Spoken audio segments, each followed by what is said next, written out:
Inside ಸ್ಟೋರಿಗೆ ಸ್ವಾಗತ. ನಾನ್ ಶರ್ಮಿತಾ ಶೆಟ್ಟಿ. ವರ್ಣಾರ್ಭಟಕ್ಕೆ ಬದುಕು ನಿತ್ಯ ನರಕ ಮುಳುಗ್ತಾ ಇದೆ, ಜಿಲ್ಲೆಗಳು ಮರುಗ್ತಾ ಇದೆ ಕರ್ನಾಟಕ. ಒಂದೊಂದು ದೃಶ್ಯಗಳು ರಣ ಭಯಂಕರ. ಇದು ವರುಣನ ಆರ್ಭಟದ ಸ್ಟೋರಿ.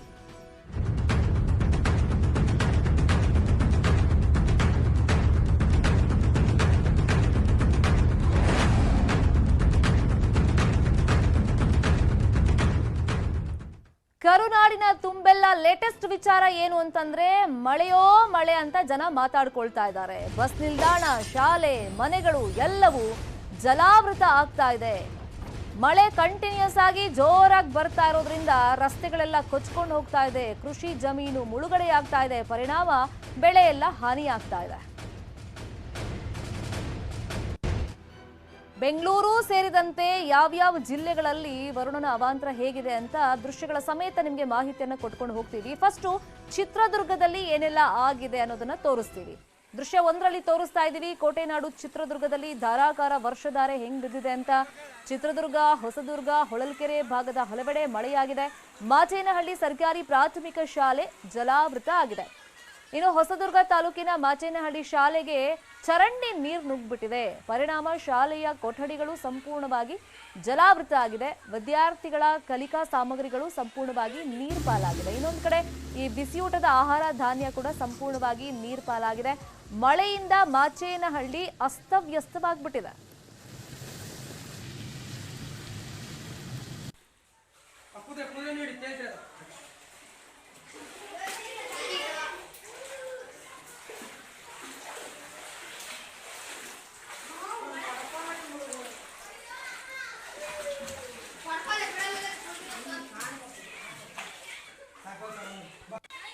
ಇನ್ನು ದೃಶ್ಯ 2ರಲ್ಲಿ ನಿಮ್ಮ ಮುಂದೆ ಇಡ್ತಾ ಇದ್ದೀವಿ. ಮಂಡ್ಯದಲ್ಲಿನ ಮಳೆಯ ಚಿತ್ರಣ ಹೇಗಿದೆ ಅಂತ. ಮಂಡ್ಯದಲ್ಲೂ ಅಷ್ಟೇ ಮಳೆಯ ಆರ್ಭಟ ಜೋರಾಗಿದೆ.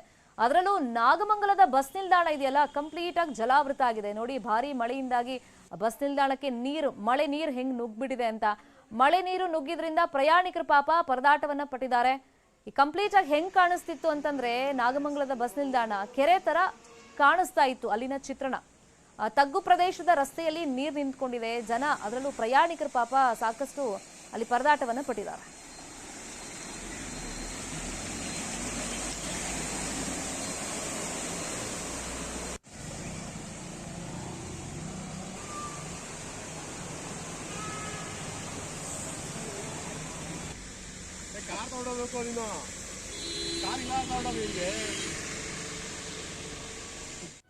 ಇನ್ನು ದೃಶ್ಯ 3ರಲ್ಲಿ ನಿಮ್ಗೆ ತೋರ್ಸಕ್ ಹೊರಟಿದೀವಿ. ಚಿಕ್ಕಬಳ್ಳಾಪುರದಲ್ಲಿ ಏನೆಲ್ಲ ಆಗ್ತಾ ಇದೆ ಅಂತ. ಚಿಕ್ಕಬಳ್ಳಾಪುರದಲ್ಲಿ ಕೆಸರು ಗದ್ದೆಯಾಗಿದೆ. ಹೂವಿನ ಮಾರುಕಟ್ಟೆ ವ್ಯಾಪಾರ ಮಾಡೋಕೆ ಅಂತ ಹೂವಿನ ವರ್ತಕರು, ರೈತರು ಬಂದಿದ್ರು. ಬಟ್ ಈ ಮಳೆಯಿಂದಾಗಿ ಕೆಸರು ಗದ್ದೆ ತರ ಮಾರ್ಕೆಟ್ ಆಗಿದ್ರಿಂದಾಗಿ ಹೂ ಚೆಲ್ಲಿ ತಮ್ಮ ಆಕ್ರೋಶವನ್ನ ವ್ಯಕ್ತಪಡಿಸಿದ್ರು. ಅಷ್ಟೇ ಅಲ್ಲ, ಪೈರಿನ ನಾಟಿ ಮಾಡಿ ತಮ್ಮ ಆಕ್ರೋಶವನ್ನ ರೈತರು ವ್ಯಕ್ತಪಡಿಸಿದ್ದಾರೆ. ಮಾರ್ಕೆಟ್ನಲ್ಲಿ ತಮ್ಮ ಲಾಭ ಆಗುತ್ತೆ, ಬೆಳೆದಿರುವಂತ ಹೂ ಮಾರಾಟ ಮಾಡೋಣ ಅಂತ ಬಂದ್ರೆ, ಸೊ ಈ ತರ ನೀರು ನಿಂತ್ಕೊಂಡ್ರೆ ಯಾರು ಬರ್ತಾರೆ, ಯಾರು ವ್ಯಾಪಾರ ಮಾಡ್ತಾರೆ? ಮತ್ತೆ ತಂದಿರೋ ಹೂ ಕೂಡ ಅಲ್ಲಿ ವೇಸ್ಟ್ ಆಗ್ಬಿಡುತ್ತೆ.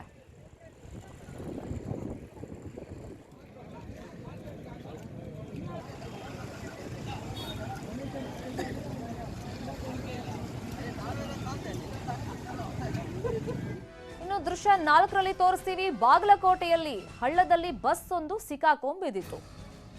ಬೇಕಮಲದಿನ್ನಿ ಹಳ್ಳದಲ್ಲಿ ಸಿಕ್ಕಾಕೊಂಡ್ಬಿದ್ದಿತ್ತು. ಕರಡಿ ಗ್ರಾಮಕ್ಕೆ ಬಸ್ ಹೋಗ್ತಾ ಇತ್ತು. ಹುನಗುಂದ ಟು ಕರಡಿ ಆ ರಸ್ತೆ ಮಾರ್ಗದಲ್ಲಿ ಸಂಚಾರ ಅಸ್ತವ್ಯಸ್ತ ಆಗ್ಬಿಟ್ಟಿದೆ. ಈಗ ಬಸ್ ಸಿಕ್ಕಾಕೊಂಡ್ಬಿದ್ದಿದ್ರಿಂದ ಬಹುಶಃ ಡ್ರೈವರ್ ಹೆಂಗಿದ್ರು ದೊಡ್ಡ ವೆಹಿಕಲ್ ಈಸಿಯಾಗಿ ಹೋಗ್ಬಿಡ್ಬೋದು ಅಂತ ಪ್ಲಾನ್ ಮಾಡಿಕೊಂಡು ಅದನ್ನ ಮೂವ್ ಮಾಡಿದ್ದಾರೆ ಅಂತ ಕಾಣಿಸುತ್ತೆ ಆ ನೀರಲ್ಲಿ. ಬಟ್ ನೀರಿನ ಮಧ್ಯದಲ್ಲಿ ಅದು ಸಿಕ್ಕಾಕೊಂಡ್ಬೀಳ್ತು. ಬಸ್ಸನ್ನ ಹೊರಗಡೆ ತರೋದಕ್ಕೆ ಟ್ರ್ಯಾಕ್ಟರ್ ಅನ್ನ ಗ್ರಾಮಸ್ಥರು ಅಲ್ಲಿ ಯೂಸ್ ಮಾಡಬೇಕಾಯಿತು. ಹಗ್ಗ ಕಟ್ಟಿದ್ರು ಬಸ್ಸಿಗೆ, ಟ್ರ್ಯಾಕ್ಟರ್ ಇಂದ ಎಳೆದ್ರು, ಹೊರಗಡೆ ಬಂತು.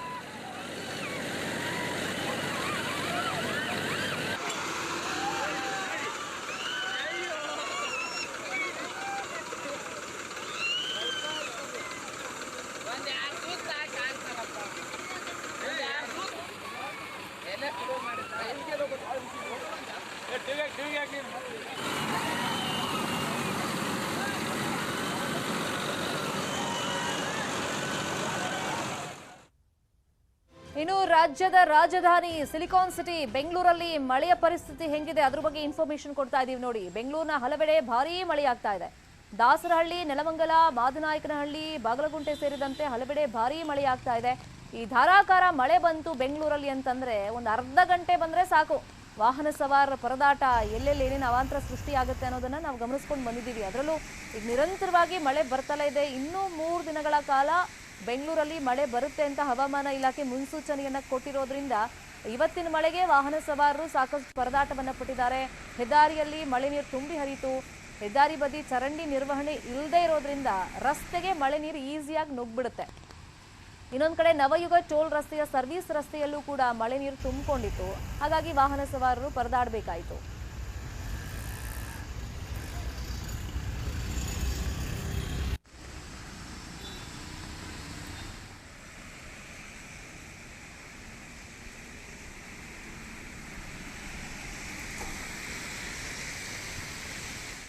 ಇನ್ನು ಕೊಡಗಿನ ಹಲವೆಡೆ ಧಾರಾಕಾರ ಮಳೆಯಾಗ್ತಾ ಇದೆ. ಮಡಿಕೇರಿ, ಗಾಳಿಬೀಡು, ಮೇಕೇರಿ ಸುತ್ತಮುತ್ತ ಭಾರೀ ಪ್ರಮಾಣದಲ್ಲಿ ಮಳೆ ಆಗ್ತಾ ಇದೆ. ಮೊದಲೇ ಅಲ್ಲಿ ಮಳೆ ಜಾಸ್ತಿ, ಈಗಂತೂ ಕೇಳೋದೇ ಬೇಡ, ಭಾರೀ ಪ್ರಮಾಣದಲ್ಲಿ ಮಳೆ ಸುರಿತಾ ಇದೆ.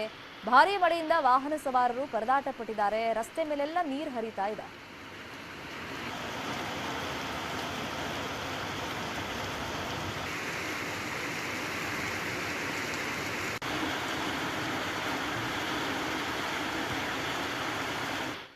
ಇನ್ನು ಉತ್ತರ ಕರ್ನಾಟಕ ಭಾಗದಲ್ಲಿ ಮಳೆಯ ಎಫೆಕ್ಟ್ ನ ಮಾಹಿತಿಯನ್ನು ಕೊಡ್ತಾ ಇದ್ದೀವಿ. ಫಸ್ಟ್ ಕಲಬುರಗಿ ಬಗ್ಗೆ ಮಾಹಿತಿ ಕೊಟ್ಬಿಡ್ತೀವಿ. ಕಲಬುರಗಿ ಜಿಲ್ಲೆಯಲ್ಲಿ ವರುಣ ಅಬ್ಬರಿಸಿ ಬೊಬ್ಬಿರಿತಾ ಇದ್ದಾನೆ. ಜಿಲ್ಲೆಯಾದ್ಯಂತ ಗುಡುಗು, ಸಿಡಿಲು ಸಹಿತ ಧಾರಾಕಾರವಾಗಿ ಮಳೆ ಸುರಿತಾ ಇದೆ. ಗುಡುಗು ಮಿಂಚಿನೊಂದಿಗೆ ಜಿಲ್ಲೆಯಲ್ಲಿ ಮಳೆಯ ಆರ್ಭಟ ಜೋರಾಗಿದೆ.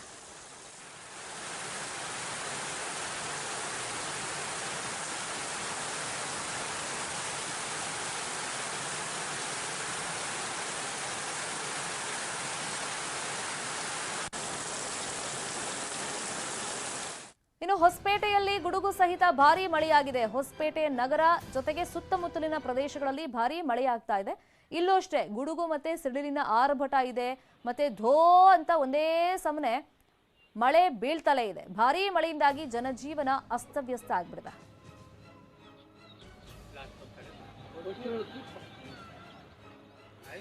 ಇನ್ನು ತುಂಗಭದ್ರಾ ಜಲಾನಯನ ಪ್ರದೇಶದಲ್ಲಿ ಭಾರೀ ಮಳೆಯಾಗಿದೆ. ತುಂಗಭದ್ರಾ ಡ್ಯಾಂಗೆ ಪರಿಣಾಮ ಭಾರೀ ಪ್ರಮಾಣದಲ್ಲಿ ನೀರು ಹರಿದು ಬರ್ತಾ ಇದೆ. 50,000 ಕ್ಯೂಸೆಕ್ ನೀರು ನದಿಗೆ ರಿಲೀಸ್ ಮಾಡಲಾಗ್ತಾ ಇದೆ. ಹಂಪಿಯ ಕೆಲ ಸ್ಮಾರಕಗಳು ಮುಳುಗಡೆಯಾಗುವಂತ ಭೀತಿ ಇದೆ. ಈಗ ಧಾರ್ಮಿಕ ವಿಧಿವಿಧಾನ ಮಂಟಪ, ಪುರಂದರದಾಸರ ಮಂಟಪ, ಕರ್ಮ ಮಂಟಪ ಸೇರಿದಂತೆ ಹಲವು ಸ್ಮಾರಕದವರೆಗೂ ಕೂಡ ನೀರೀಗ ಬಂದಿದೆ. ಹಿಂಗೆ ಮಳೆ ಬರ್ತಾ ಇದ್ರೆ ಅವೆಲ್ಲವೂ ಕೂಡ ಮುಳುಗುವಂತ ಆತಂಕ ಇದೆ. ಇನ್ನು ರಾಯಚೂರು ಜಿಲ್ಲೆಯಲ್ಲಿ ಮಳೆಗೆ ಅಪಾರ ಪ್ರಮಾಣದ ಭತ್ತ ನಾಶ ಆಗಿದೆ. ಮಳೆಗೆ ಆಹುತಿಯಾಗಿದೆ ಭತ್ತದ ಬೆಳೆ. ಪ್ರತಿ ವರ್ಷ ಮಳೆ ಬಂದಾಗ್ಲೆಲ್ಲ ಭತ್ತ ನೀರಲ್ಲಿ ಕೊಚ್ಕೊಂಡು ಹೋಗುತ್ತೆ. ಸರ್ಕಾರ ನಮಗೆ ಪರಿಹಾರ ಕೊಡ್ತಾ ಇಲ್ಲ ಅಂತ ರೈತರು ಆಕ್ರೋಶವನ್ನ ವ್ಯಕ್ತಪಡಿಸಿದ್ದಾರೆ.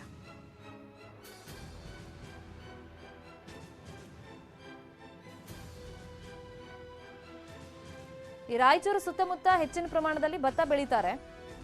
ಈಗ ಪ್ರತಿ ವರ್ಷ ಮಳೆ ಬಂದಾಗ್ಲೂ ಇದೇ ಸಮಸ್ಯೆ ಆಗುತ್ತೆ. ಇನ್ನೇನು ಫಸಲು ಕೈಗೆ ಬರುತ್ತೆ ಅನ್ನೋ ಟೈಮ್ನಲ್ಲಿ ಈ ತರ ಮಳೆ ಬಂದ್ಬಿಡುತ್ತೆ, ಕಂಪ್ಲೀಟ್ ಆಗಿ ಆ ಭತ್ತ ಎಲ್ಲ ನಾಶ ಆಗ್ಬಿಡುತ್ತೆ. ಪ್ರತಿ ಸತಿ ಹಿಂಗಾದ್ರೂ ಕೂಡ ಸರ್ಕಾರ ಮಾತ್ರ ನಮಗೆ ಪರಿಹಾರ ಕೊಡಲ್ಲ ಅಂತ ರೈತರು ತಮ್ಮ ಆಕ್ರೋಶವನ್ನು ವ್ಯಕ್ತಪಡಿಸಿದ್ದಾರೆ. ಇನ್ನು ಹೊಸಪೇಟೆಯ ರಾಯರ ಕೆರೆಯ 100 ಎಕರೆ ಪ್ರದೇಶದ ಬೆಳೆ ನಾಶ ಆಗಿದೆ. ಇಲ್ಲಿ ಬಾಳೆ, ಕಬ್ಬು, ಮೆಕ್ಕೆಜೋಳ ಸೇರಿದಂತೆ ನಾನಾ ರೀತಿಯ ಬೆಳೆಗಳನ್ನ ರೈತರು ಬೆಳೀತಾ ಇದ್ರು. ಈ ಮಳೆ ನೀರು ನುಗ್ಗು ಬಿಟ್ಟಿದೆ. ಇನ್ನು ಐತಿಹಾಸಿಕ ಈಗ ಜೋಳದ ರಾಶಿ ಗುಡ್ಡದ ಪಕ್ಕದಲ್ಲೇ ರಾಯರ ಕೆರೆ ಪ್ರದೇಶ ಇದೆ. ಮಳೆ ಬಂದಾಗ್ಲೆಲ್ಲ ಇದೇನು ಫಸ್ಟ್ ಟೈಮ್ ಅಲ್ಲ, ಪ್ರತಿ ಸಲನೂ ಇದೇ ಸಮಸ್ಯೆ ಆಗೋದು. ನೋಡಿ, ಆ ಬೆಳೆ ಮಧ್ಯದಲ್ಲಿ ಸುತ್ತ ನೀರು ನಿಂತ್ಬಿಟ್ಟಿದೆ. ಬೆಳೆ ಮಧ್ಯದಲ್ಲಿ ಮಾತ್ರ ಕಾಣಿಸ್ತಾ ಇದೆ. ಹಿಂಗೆ ವಿಪರೀತ ಪ್ರಮಾಣದಲ್ಲಿ ನೀರು ನಿಂತು ಬಿಟ್ರೆ ಬೆಳೆ ನಾಶ ಆಗುತ್ತೆ. ಕೆಲವೊಂದು ಬೆಳೆಗೆ ತಡ್ಕೊಳ್ಳುವಂಥ ಶಕ್ತಿ ಇರುತ್ತೆ, ನೀರಿನ ಪ್ರಮಾಣವನ್ನ 1 ದಿನ 2 ದಿನ ಸೊ ಈ ಥರ ತಡ್ಕೊಳ್ಳುವಂಥ ಶಕ್ತಿ ಇರುತ್ತೆ. ಇನ್ನು ರಾಯಚೂರು ಜಿಲ್ಲೆಯಲ್ಲೂ ತೊಗರಿ ಬೇಳೆ ನಾಶ ಆಗಿದೆ. ಮಸ್ಕಿ ತಾಲೂಕಿನ ಗುಡಿಹಾಳ ಗ್ರಾಮದಲ್ಲಿ ತೊಗರಿ ಹಾಳಾಗ್ಬಿಟ್ಟಿದೆ. ಹೂ ಬಿಡೋ ವೇಳೆಯಲ್ಲಿ ತೊಗರಿ ಬೆಳೆ ಹಾಳಾಗಿದೆ. ಅತಿಯಾದ ಮಳೆಯಿಂದಾಗಿ ಕೊಳೆ ರೋಗದಿಂದ ಬೆಳೆ ನಾಶ ಆಗ್ತಿದೆ. ನಾನು ಹೇಳಿದ್ನಲ್ಲ, ಕೆಲವೊಂದು ಬೆಳೆ ತಡ್ಕೊಳ್ಳುತ್ತೆ, ಇನ್ ಕೆಲವು ಬೆಳೆ ತಡ್ಕೊಳ್ಳಲ್ಲ. ಈ ತರ ನೀರೆಲ್ಲ ನಿಂತ್ಕೊಂಡಾಗ ಅದು ಹೂ ಬಿಡೋ ಟೈಮ್ನಲ್ಲಿ ತೊಗರಿ ಬೆಳೆ ಈಗ ನಾಶ ಆಗ್ಬಿಟ್ಟಿದೆ.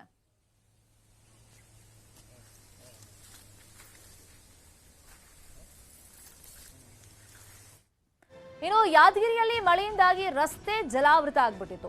ಬಾಚಿಮಟ್ಟಿ ಬೆನಕನಹಳ್ಳಿ ಗ್ರಾಮಕ್ಕೆ ಸಂಪರ್ಕ ಕಲ್ಪಿಸುವುದು ರೋಡ್ ಬಂದ್ ಆಗ್ಬಿಟ್ಟಿತ್ತು ನೀರು ನಿಂತ ಪರಿಣಾಮ. ಯಾದಗಿರಿ ಜಿಲ್ಲೆಯ ಸುರಪುರ ತಾಲೂಕಿನ ಬಾಚಿಮಟ್ಟಿ ಬೆನಕನಹಳ್ಳಿ ಗ್ರಾಮದ ಸಂಪರ್ಕ ಕಲ್ಪಿಸುವಂತ ರಸ್ತೆ ಕಟ್ಟಾಯಿತು. ಊರಿಗೆ ತೆರಳೋದಕ್ಕೆ ವಾಹನ ಸವಾರರು ಪರದಾಟವನ್ನ ಪಟ್ರು. ಇನ್ ಕೆಲವರು ಏನ್ ಮಾಡ್ತಾರೆ, ಈ ತರ ನೀರ್ ನಿಂತ್ರು ಈ ಟೂ ವೀಲರ್ ಅಲ್ಲಿ ಕೆಲವರು ಸಾಹಸ ಮಾಡಕ್ ಹೋಗ್ತಾರೆ. ದಯವಿಟ್ಟು ಅಂತ ಸಾಹಸ ಮಾಡಕ್ ಹೋಗ್ಬೇಡಿ. ನೀರಿನ ಫೋರ್ಸ್ ಎಲ್ಲಿ ಹೆಂಗಿರುತ್ತೆ ಅಂತ ಅಂದಾಜು ಮಾಡಕ್ಕೂ ಸಾಧ್ಯ ಆಗೋದಿಲ್ಲ. ಡೈರೆಕ್ಟ್ ಬೆನಕನಹಳ್ಳಿ ಬರ್ತದ ಆ ದಾರಿ. ಇನ್ನು ತುಮಕೂರಲ್ಲಿ ಭಾರಿ ಮಳೆ ಮಧ್ಯದಲ್ಲೂ ಕೂಡ ಬೆಡ್ಶೀಟ್ಗೋಸ್ಕರ ಹೋರಾಟನೇ ಮಾಡ್ಬಿಟ್ಟಿದ್ದಾರೆ. ಗೂಳೂರಿನಲ್ಲಿ ಮಳೆಯನ್ನು ಲೆಕ್ಕಿಸದೆ ಬೆಡ್ಶೀಟ್ ಅನ್ನ ಹೊತ್ಕೊಂಡು ಹೋಗಿದ್ದಾರೆ ಜನ. ಮಾಜಿ ಶಾಸಕ ಸುರೇಶ್ ಗೌಡ ಹುಟ್ಟುಹಬ್ಬದ ನಿಮಿತ್ತ ಬೆಡ್ಶೀಟ್ ಅನ್ನ ಅಲ್ಲಿ ವಿತರಣೆ ಮಾಡ್ತಾ ಇದ್ರು. ಒಂದ್ ಕಡೆ ಜೋರ್ ಮಳೆ ಬರ್ತಾ ಇದೆ. ಕೆಲವರೆಲ್ಲ ಯೋಚನೆ ಮಾಡ್ಬೋದು, ಈ ಮಳೆಯಲ್ಲಿ ಅಷ್ಟು ಸಾಹಸ ಪಟ್ಟು ಬೆಡ್ಶೀಟ್ ತರೋ ಅಗತ್ಯ ಇದೆಯಾ ಅಂತ. ಕೆಲವರಿಗೆ ಅಗತ್ಯ ಇರುತ್ತೆ, ಕೆಲವರಿಗೆ ಅತೀ ಆಸೆ ಇರುತ್ತೆ. ಸೊ ಅಂಥವರೆಲ್ಲ ಅಲ್ಲಿ ಹೋಗಿದ್ದಾರೆ, ಬೆಡ್ಶೀಟ್ ಅನ್ನ ತಗೊಂಡು ಬಂದಿದ್ದಾರೆ. ಮಳೆನ ಲೆಕ್ಕಕ್ಕೆ ಇಟ್ಟಿಲ್ಲ.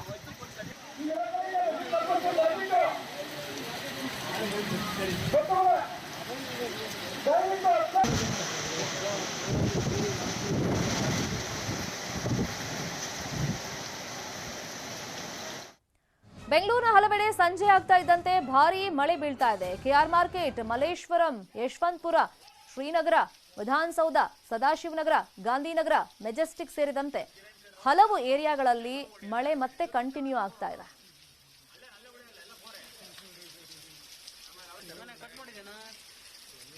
ಬೆಂಗಳೂರಲ್ಲಿ ಮತ್ತೆ ಸಂಜೆ ಆಗ್ತಾ ಇದ್ದಂತೆ ಭಾರಿ ಪ್ರಮಾಣದಲ್ಲಿ ಮಳೆ ಆಗ್ತಾ ಇದೆ. ಎಸ್ಪೆಷಲಿ ಮಾರ್ಕೆಟ್ ಸೇರಿದಂತೆ ಬೇರೆ ಬೇರೆ ಏರಿಯಾಗಳಲ್ಲಿ ಮಳೆ ಆಗ್ತಾ ಇದೆ. ಈಗ ಸಂಜೆ ಆಗ್ತಿದ್ದಂಗೆ ಮಳೆ ಬಂದ್ರೆ ಈಗ ಮನೆಗೆ ತಲುಪೋದು ಕಷ್ಟ ಆಗ್ಬಿಡುತ್ತೆ. ವಾಹನ ಸವಾರರು ತಮ್ಮ ಕೆಲಸ ಮುಗಿಸಿ ಈಗ ಮನೆ ಹೋಗೋ ಟೈಮ್. ಈಗ ಸಂಜೆ ಆಗ್ತಾ ಇದ್ದಂತೆ ಮಳೆ ಬರ್ತಾ ಇರೋದ್ರಿಂದ ಹೆವಿ ಟ್ರಾಫಿಕ್ ಜಾಮ್ ಶುರುವಾಗುತ್ತೆ. ವಾಹನ ಸವಾರರು ಮತ್ತೆ ಪರದಾಟವನ್ನ ಪಡ್ತಾ ಇದ್ದಾರೆ. ಇನ್ನು 3 ದಿನ ಬೆಂಗಳೂರು ಸೇರಿದಂತೆ ರಾಜ್ಯದ ಸಾಕಷ್ಟು ಜಿಲ್ಲೆಗಳಲ್ಲಿ ಮಳೆ ಇರುತ್ತೆ. ಕೆಲವು ಕಡೆ ಆರೆಂಜ್ ಅಲರ್ಟ್ ಘೋಷಣೆಯಾಗಿದೆ, ಇನ್ನು ಕೆಲವು ಕಡೆ ಯೆಲ್ಲೋ ಅಲರ್ಟ್ ಘೋಷಣೆ ಇದೆ. ಬೆಂಗಳೂರಲ್ಲೂ ಮಳೆ ಬರುತ್ತೆ. ಹಾಗಾಗಿ ಮನೆಯಿಂದ ಹೊರಗಡೆ ಬರೋಕ್ಕೂ ಮುಂಚೆ ಸ್ವಲ್ಪ ಹುಷಾರಾಗಿ ನೋಡ್ಕೊಳ್ಳಿ.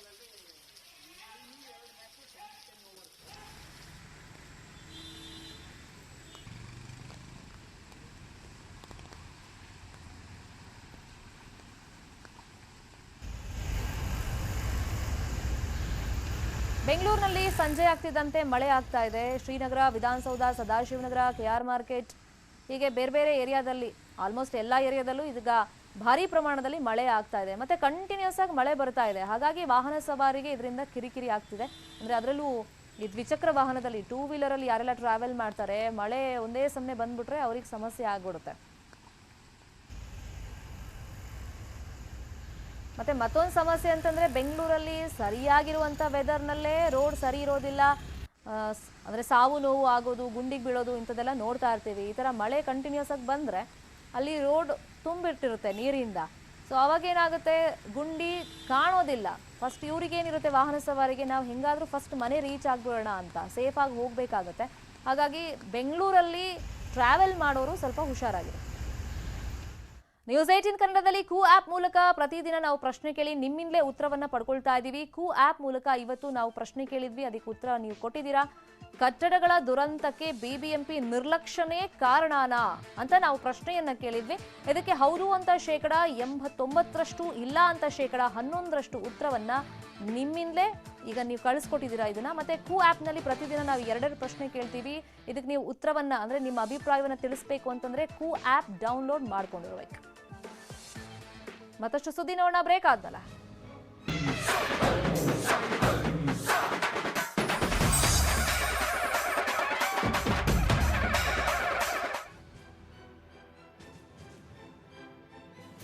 ಆವರಣದಲ್ಲಿ ಗಜಪಡೆಗಳ ತಾಲೀಮು ನಡೆಯಿತು. ಅಭಿಮನ್ಯು, ಗೋಪಾಲಸ್ವಾಮಿ, ಕಾವೇರಿ, ಚೈತ್ರ ಹಾಗೂ ಲಕ್ಷ್ಮೀ ಆನೆಗಳು ಮಾತ್ರ ವಿವಿಧ ತಾಲೂಕುಗಳ ದಸರಾ ಕಾರ್ಯಕ್ರಮದಲ್ಲಿ ಪಾಲ್ಗೊಂಡಿವೆ. ಧನಂಜಯ ಹಾಗೂ ಅಶ್ವತ್ಥಾಮ ಅರಮನೆಯ ಪೂಜಾ ವಿಧಿವಿಧಾನಗಳಲ್ಲಿ ಪಾಲ್ಗೊಂಡಿದ್ವು. ನಿನ್ನೆ ಶ್ರೀರಂಗಪಟ್ಟಣ ದಸರಾ ಕಾರ್ಯಕ್ರಮದಲ್ಲಿ ಪಟಾಕಿ ಸದ್ದಿಗೆ ಗೋಪಾಲಸ್ವಾಮಿ ಆನೆ ವಿಚಲಿತಗೊಂಡಿತ್ತು. ಹೀಗಾಗಿ ಇವತ್ತು ಅರಮನೆಯ ಪೂಜಾ ವಿಧಿವಿಧಾನಗಳಲ್ಲಿ ಗೋಪಾಲಸ್ವಾಮಿಗೆ ಕೊಕ್ ನೀಡಲಾಗಿತ್ತು.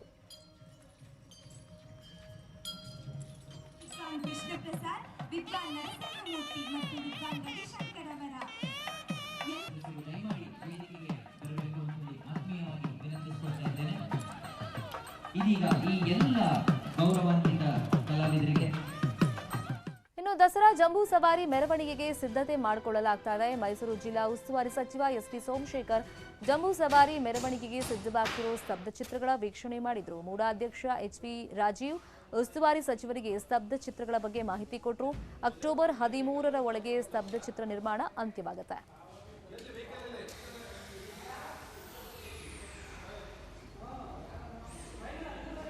ಮತ್ತು ಕುಟುಂಬ ಕಲ್ಯಾಣ ಇಲಾಖೆಯ ಈ ವರ್ಷದ 3ನೇ ಕೊರೋನಾ ಅಲೆ ಬಗ್ಗೆ ಕುರಿತು ಒಂದು ಸ್ತಬ್ಧ ಚಿತ್ರ ಮಾಡ್ತಾ ಇದ್ದೀವಿ.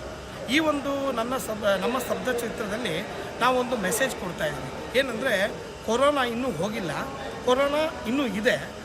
ನಾವು ಚಾಮುಂಡೇಶ್ವರಿ ದೇವಿಯ ಆಶೀರ್ವಾದದೊಂದಿಗೆ ಕೊರೋನಾ ವಾರಿಯರ್ಸ್ಗಳನ್ನ ಸೇರಿಕೊಂಡು ಕೊರೋನಾನ ಹೇಗೆ ನಾಶ ಮಾಡಬೇಕು ಅನ್ನೋದನ್ನು ಮುಂದಿನ ಭಾಗದಲ್ಲಿ ನಾವು ಸ್ತಬ್ಧ ಚಿತ್ರಣ ಮಾಡ್ತಾ ಇದ್ದೀವಿ. ಇನ್ನು ಮೈಸೂರು ದಸರಾ ಕುಸ್ತಿಗೆ ಗರಡಿ ಮನೆಗಳು ಸಜ್ಜಾಗಿವೆ. ದಸರಾ ಸಂದರ್ಭದಲ್ಲಿ ನಡೆಯುವಂತಹ ಕುಸ್ತಿಗೆ ಮಹತ್ವದ ಸ್ಥಾನವಿದೆ. ಈ ಬಾರಿ ಸರ್ಕಾರದಿಂದ ಕುಸ್ತಿ ಪಂದ್ಯಾವಳಿ ರದ್ದಾಗಿದೆ. ಹೀಗಾಗಿ ದಸರಾ ಕುಸ್ತಿ ಪರಂಪರೆ ನಿಲ್ಲಬಾರದು ಅಂತ ಕುಸ್ತಿ ಪಟುಗಳಿಂದಲೇ ಕುಸ್ತಿ ಆಯೋಜನೆ ಆಗ್ತಾ ಇದೆ. ಮೈಸೂರು ಜಿಲ್ಲಾ ಭಾರತೀಯ ಶೈಲಿ ಕುಸ್ತಿ ಸಂಘದ ವತಿಯಿಂದ ಕುಸ್ತಿಯನ್ನು ಆಯೋಜನೆ ಮಾಡಲಾಗಿದೆ. ಈ ಬಾರಿ 50 ಜೋಡಿಗಳು ಕುಸ್ತಿ ಅಖಾಡಕ್ಕೆ ಇಳಿಯಲಿವೆ. ಎಲ್ಲ ಕುಸ್ತಿಪಟುಗಳಿಗೆ ಒಂದು ಅವ್ರ ಸಹಾಯಧನ ಅಂತ ಕೊಟ್ಟು ಮಾಡಿಸ್ಬೇಕಾಗಿತ್ತು. ಎಲ್ಲ ತುಂಬ ಬಡ ಪೈಲ್ವಾನರುಗಳೇ ಜಾಸ್ತಿ ಇರೋದು ನಮ್ಮ ಕುಸ್ತಿ ಇದರಲ್ಲಿ. ಅದರಿಂದ ಅವರು ಸರ್ಕಾರದಿಂದ ಒಂದು ಗೌರವಧನ ಕೊಡಲಿಲ್ಲ. ಅದರಿಂದ ಇನ್ನು ಅರಮನೆ ಮುಂಭಾಗದ ಸಂಜೆಯ ಸಾಂಸ್ಕೃತಿಕ ಕಾರ್ಯಕ್ರಮಕ್ಕೆ ಅಡ್ಡಿಯಾಗಿದೆ. ಮಳೆರಾಯ ಅರಮನೆ ಮುಂಭಾಗ ತೆರೆದ ವೇದಿಕೆ ಇದೆ. ಮಳೆಯಿಂದ ಅಸ್ತವ್ಯಸ್ತ ಆಗ್ಬಿಟ್ಟಿದೆ. ಆಸನಗಳು, ವೇದಿಕೆ ಎಲ್ಲವೂ ಒದ್ದೆಯಾಗಿದೆ. ಮಳೆಯ ನಡುವೆಯೂ ಅರಮನೆ ಅಂದವನ್ನ ಪ್ರವಾಸಿಗರು ಸವಿತಾ ಇದ್ದಾರೆ.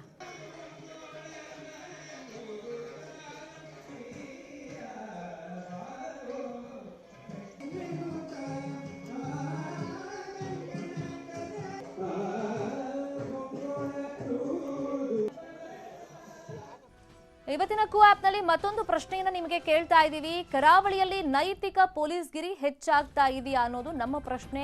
ನಿಮ್ಮ ಒಪಿನಿಯನ್ ತಿಳಿಸೋದಕ್ಕೆ ಸಮಯಾವಕಾಶ ಇರುತ್ತೆ. ಕರಾವಳಿಯಲ್ಲಿ ನೈತಿಕ ಪೊಲೀಸ್ಗಿರಿ ಹೆಚ್ಚಾಗ್ತಾ ಇದೆಯಾ ಅನ್ನೋದು ನಮ್ಮ ಪ್ರಶ್ನೆ.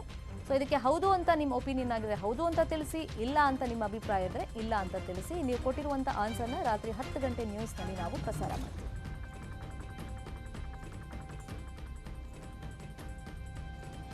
ಮತ್ತಷ್ಟು ಸುದ್ದಿ ನೋಡೋಣ ಬ್ರೇಕ್ ಆದ್ಮೇಲೆ.